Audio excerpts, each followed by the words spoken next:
بسم الله الرحمن الرحيم.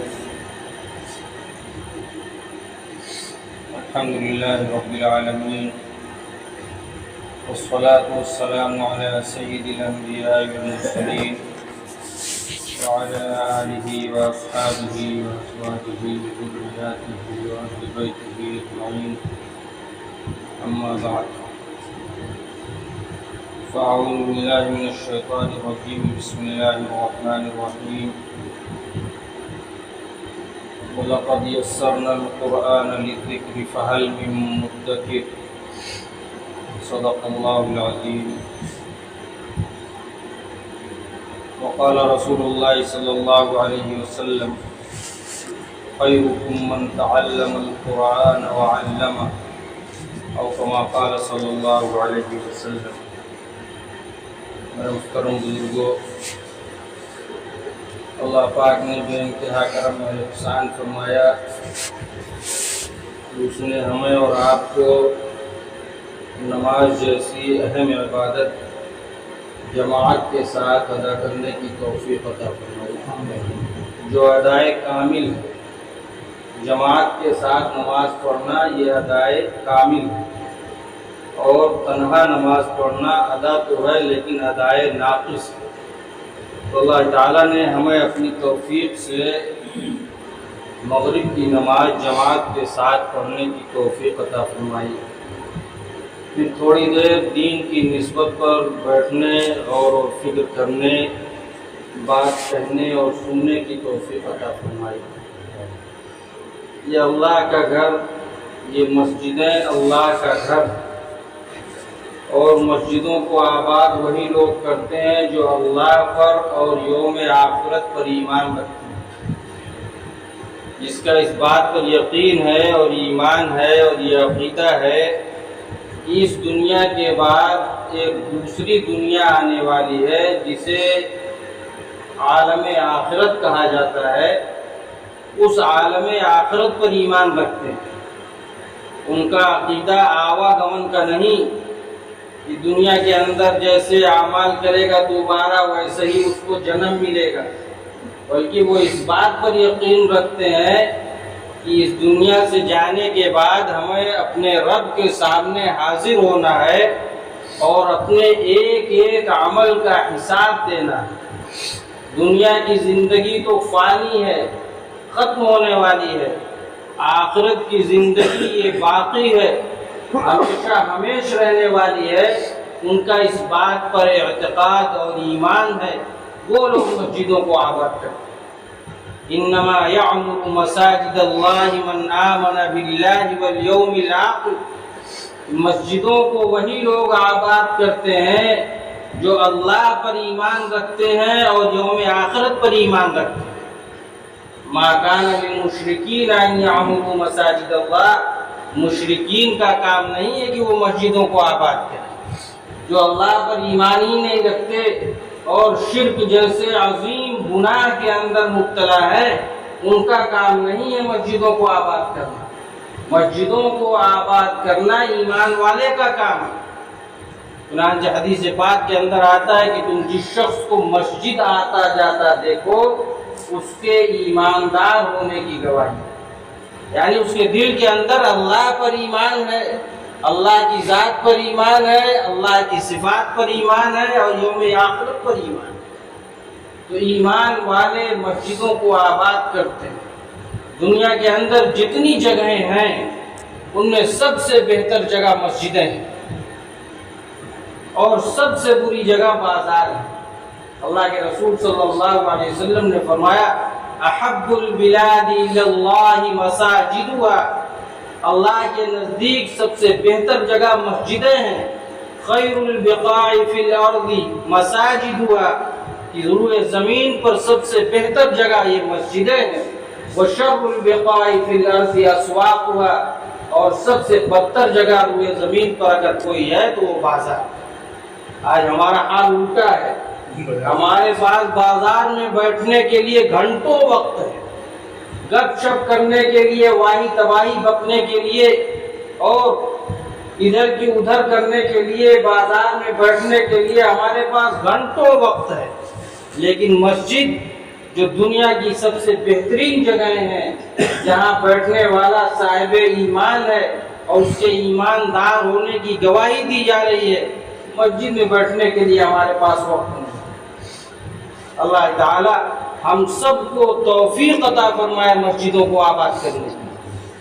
صحابہ کرام کے زمانے میں، حضور اکرم صلی اللہ علیہ وسلم کے زمانے میں مسجدیں 24 گھنٹے آباد رہا کرتی، ہر وقت وہاں سیکھنا سکھانا ہو رہا ہے، وہاں ذکر اور اذکار ہو رہا ہے، وہیں سے لشکر روانہ کیا جا رہا ہے، وہیں تعلیم و تعلم ہو رہا ہے، ہر وقت مسجدیں آباد رہا کرتی تھی، جس کا نتیجہ یہ تھا کہ صحابہ کرام جدھر قدم بڑھا دیتے تھے دنیا کی کوئی طاقت انہیں روک نہیں سکتی۔ ان کا ٹرانسفارمر اور ان کا پاور ہاؤس مسجدیں تھیں، لیکن آج ہم مسجدوں سے دور ہوئے، اللہ کی رحمت سے دور ہو گئے۔ اس لیے ضرورت اس بات کی ہے کہ ہم اپنی مسجدوں کو آباد کرنے کی فکر کریں، مسجدوں میں تعلیم و تعلم ہو، درس و تدریس ہو، سیکھنا سکھانا ہو اور دین کی تعلیم ہو۔ اس طریقے سے ہم مسجدوں کو آباد کرنے کی فکر کریں۔ ہم اللہ کے گھر کو آباد کریں گے، اللہ ہمیں آباد کر دے گا۔ واقعات ایسے پڑے ہیں کہ جس نے صرف اللہ کے نام کی تعظیم کی، اللہ تعالیٰ نے اسے دنیا کے اندر ایسا چمکایا کہ آج تک اس کا نام باقی ہے اور انشاءاللہ قیامت تک باقی رہے گا۔ ایک بزرگ گزرے ہیں بشر حافی رحمۃ اللہ علیہ۔ بشر حافی وہ کھانے پینے والے آدمی تھے، جسے اپنی زبان میں کہہ دیجیے نہ دین سے لگاؤ نہ اللہ سے تعلق، بس کھانا پینا ان کا مشغلہ تھا۔ ایک مرتبہ راستے میں کہیں جا رہے تھے، چمڑے کے ٹکڑے پر یا کسی درخت کے پتے پر دیکھا اللہ کا نام لکھا ہوا ہے، اسے اٹھایا، تعظیم کے ساتھ اٹھایا، اسے صاف کیا، اس کو خوشبو لگائی اور ادب کے ساتھ اونچی جگہ پر رکھ دیا۔ اللہ تبارک و تعالیٰ نے اس عمل کی برکت سے کہ اس نے میرے نام کا ادب اور احترام کیا ہے، میرے نام کی عزت کی ہے، ایک صاحب کو خواب میں دکھایا کہ بشر حافی سے جا کر کہہ دو جس طرح سے تو نے میرے نام کو اونچی جگہ پر رکھا ہے، میں تیرا نام دنیا کے اندر بلند کرنے والا ہوں۔ چنانچہ جب انہوں نے خواب جا کر بیان کیا تو وہ ننگے پیر تھے اور اسی حال میں نکل پڑے، ننگے پیر تھے، پھر پوری زندگی ننگے پیر چلتے رہے۔ لیکن روایات میں ہے، کتابوں میں لکھا ہے کہ جس راستے اور جس گلی سے گزرتے تھے پرندے بھی اس راستے میں بیٹ نہیں کرتے۔ تو اللہ تبارک و تعالیٰ کے نام کی برکت، ہم اللہ کے نام کو بلند کریں گے، اللہ تعالیٰ ہمیں بلند کر دیں گے۔ بہرحال دوستو، ہم لوگ آج حقیقت میں ہے کہ اپنے آپ کو دیندار سمجھتے ہیں، لیکن دینداری نام کی کوئی چیز نہیں۔ ہم اپنے آپ کو پرہیزگار سمجھتے ہیں، لیکن پرہیزگاری نام کی کوئی چیز نہیں۔ ارے بھائی، دیندار تو وہ کہا جائے گا جس کے زندگی کے اندر دین کی اکثریت ہو۔ زمیندار وہی کہا جاتا ہے جس کے پاس بے شمار زمینیں ہوں، بیگھا دو بیگھا تو سب کے پاس ہے، وہ زمیندار نہیں ہوتا۔ اسی طریقے سے دین کے ایک حصے کو ہم نے پکڑ رکھا ہے، عبادات کو تو ہم سمجھ رہے ہیں پورے دیندار ہم نہیں ہیں۔ دیندار حقیقت میں وہ کہلائے گا جو دین کے ہر شعبے پر عمل کرتا ہے۔ اور دینداری سے دور ہونے کی سب سے بڑی وجہ یہ ہے کہ ہم قرآن ہی سے دور ہو گئے، جو ہدایت کا سرچشمہ ہے، جس کے اندر اللہ تبارک و تعالی نے رہتی دنیا تک کے انسانوں کے لیے ہدایت کے راستے کھول دیے، ہدایت کے راستے رکھے ہیں، جس کے اندر اللہ تعالی نے دنیا کی ساری پریشانیوں کا حل رکھا ہے، جس کے اندر اللہ تبارک و تعالی نے سارے غم کا مداوع رکھا ہے۔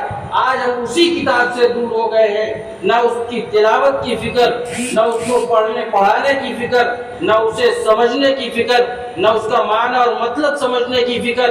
بس قرآن کو ہم نے برکت کے لیے اپنے گھروں کے اندر سجا کر رکھ دیا، جس کا نتیجہ ہے کہ آج ہم دین سے دور ہوتے جا رہے ہیں اور دنیا کے اندر ذلیل اور خوار ہو رہے ہیں۔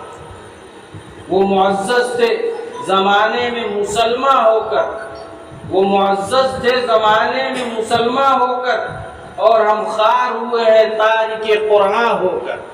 علامہ اقبال کہتے ہیں کہ مسلمانوں اٹھو، قرآن کے پیغام کو پھیلاؤ، مسلمانوں اٹھو، قرآن کے پیغام کو پھیلاؤ، جہان بے اما کو عافیت کے راز سمجھاؤ۔ زمانہ آج بھی قرآن ہی سے فیض پائے گا، مٹے گی ظلمت شب اور سورج جگمگائے گا۔ قرآن سے ہم نے اپنا تعلق توڑ لیا، جس کا نتیجہ یہ ہے کہ پوری دنیا کے اندر ذلیل اور خوار ہو رہے ہیں۔ قرآن کا سب سے پہلا حق تو یہ ہے کہ اس کی تلاوت کی جائے۔ قرآن کریم میں اللہ تعالیٰ فرماتے ہیں الذین آتیناہم الکتاب یتلونہ حق تلاوتہ، جن کو ہم نے قرآن جیسی عظیم کتاب دی ہے وہ قرآن کی تلاوت اس انداز سے کرتے ہیں جیسی اس کی تلاوت کرنے کا حق ہے۔ فرمایا اولئک یؤمنون بہ، یہی تلاوت کرنے والے قرآن پر ایمان رکھنے والے۔ معلوم ہوا کہ اگر ہم تلاوت سے دور ہیں تو ہمارا ایمان کمزور ہے۔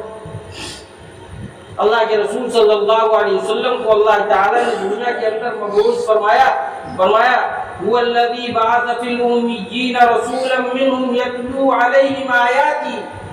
سب سے پہلی چیز کہ قرآن کریم کی آیات کی تلاوت کرتے ہیں ان کے سامنے۔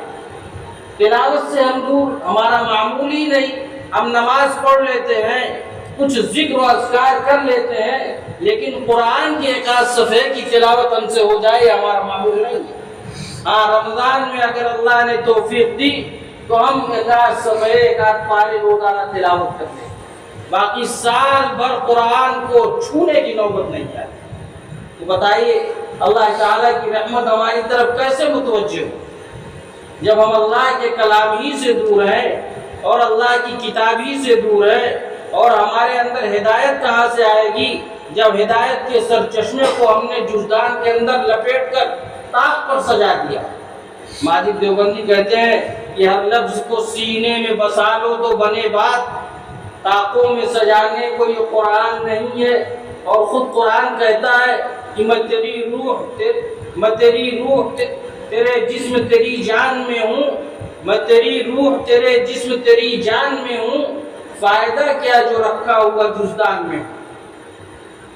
تو قرآن یہ طاقوں میں سجانے کے لیے نہیں بلکہ اس کی تلاوت کا معمول ہو، اس کے معنی اور مطلب سمجھنے کی کوشش کی جائے، اس کے احکامات پر عمل کرنے کی کوشش کی جائے، اپنی اولاد کو قرآن کی اہمیت اور قرآن کے درس کی اہمیت کو سمجھایا جائے، قرآن سیکھنے اور سکھانے کی اہمیت ان کے دلوں کے اندر بٹھائی جائے۔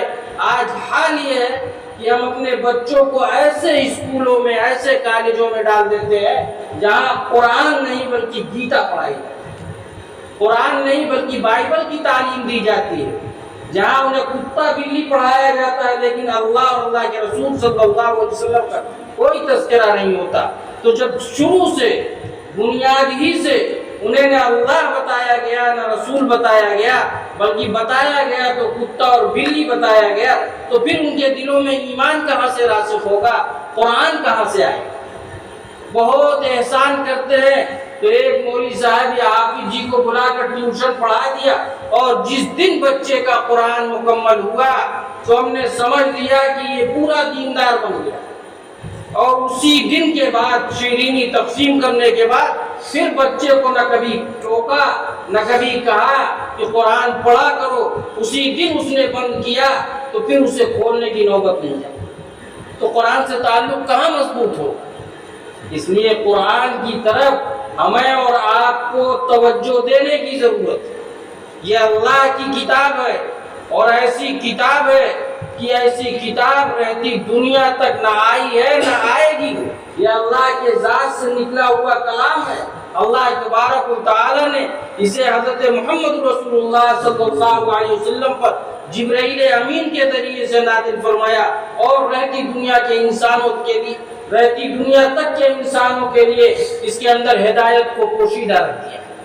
اس لیے ہمارے علماء کرام نے یہ فیصلہ کیا ہے کہ انشاءاللہ ہم اپنی ذمہ داری کو محسوس کرتے ہوئے، ہونا تو یہ چاہیے تھا کہ پیاسا کنویں کے پاس جاتا، لیکن ان علماء نے اپنی ذمہ داری کو محسوس کرتے ہوئے یہ ارادہ کیا ہے اور فیصلہ کیا ہے کہ انشاءاللہ قرآن کے درس کو ہم عام کریں گے اور مسجد مسجد جا کر لوگوں کو قرآن کے الفاظ، قرآن کے معنی اور اس کی تفسیر، اس کا شان نزول ایک ہفتے میں ایک دن مختصر وقت کے اندر لوگوں کو بتانے کی کوشش کریں گے۔ اس کے لیے منگل کا دن آپ کی مسجد میں طے ہوا ہے، منگل کا دن اس مسجد میں طے ہوا ہے۔ مغرب کے بعد انشاءاللہ 10 سے 15 منٹ درس قرآن ہوگا، یعنی قرآن کے الفاظ، پھر اس کا معنی اور اس کا مطلب اور یہ آیت کب اور کس موقع پر نازل ہوئی، جو اس سے متعلق ہوگا وہ آپ کے سامنے بیان کیا جائے گا، بتایا جائے گا۔ اس کے بعد اگر کسی کو کوئی سوال کرنا ہے، کچھ پوچھنا ہے نماز سے متعلق، زکوٰۃ سے متعلق اور مسجد کے احکامات سے متعلق، وضو کے فرائض، غسل کے فرائض، تیمم کے فرائض، جو بھی سوال کرنا ہے، کس چیز سے نماز فاسد ہوتی ہے، کہاں سجدہ سہو واجب ہوتا ہے، جو بھی مسئلے ہیں وہ علماء سے آپ پوچھیں اور وہ ان کا جواب دیں گے۔ اس کے لیے درس قرآن کے نام سے ایک حلقہ انشاءاللہ منگل کے روز مغرب کے بعد متصل لگا کرے گا۔ آپ حضرات بتائیں انشاءاللہ اس میں شریک ہوں گے؟ شریک ہوں گے اور شریک کرنے کی کوشش کریں، خاص طور سے نوجوان بچے جو مسجدوں سے دور ہیں انہیں اس مجلس میں، اس محفل میں لانے کی کوشش کریں گے، اس بات کی ترغیب دیں گے کہ یہ حلقہ انشاءاللہ ہمارے لیے بہت ہی فائدہ مند ہوگا، انہیں لائیں، خود شریک ہوں، بچوں کو شریک کرنے کی کوشش کریں گے انشاءاللہ۔ اللہ تعالی مجھے بھی توفیق عطا فرمائے، آپ حضرات کو بھی توفیق عطا فرمائے اور ایسے حلقوں میں شرکت کرنے کی توفیق عطا فرمائے، ایسے حلقوں کے ذریعے سے ہمارے دین اور ایمان میں اضافہ فرمائے۔ اللہ تعالی ہم سب کو اپنی مرضیات پر چلنے کی توفیق عطا فرمائے، نامرضیات سے بچنے کی توفیق عطا فرمائے۔ وآخر دعوانا الحمدللہ۔